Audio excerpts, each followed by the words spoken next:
आपको पता है कैसे नमाज पढ़ते हैं?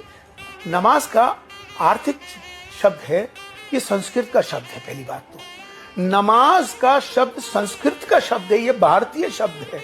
अगर मैं जाऊं सऊदी अरब में भव्य जी और मैं अरब लोगों से कहूं कि मुझे नमाज पढ़नी है, तो वो उनको नहीं मालूम नमाज क्या होती है, क्योंकि अरबी में सलाह कहते हैं, अरबी में कहते हैं सलाह। और भारतीय शब्द में नमाज को, नमाज का आर्थिक शब्द नमः माने झुकना, अज माने ईश्वर, ईश्वर के सामने झुकना, ईश्वर के सामने सरेंडर होना, उसको नमाज।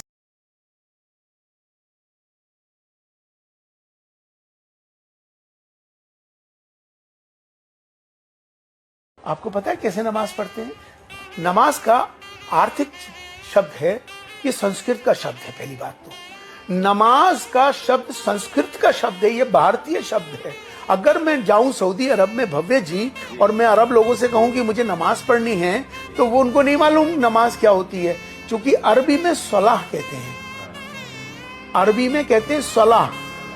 और भारतीय शब्द में नमाज को, नमाज का आर्थिक शब्द नमः माने झुकना, अज माने ईश्वर, ईश्वर के सामने झुकना, ईश्वर के सामने सरेंडर होना, उसको नमाज।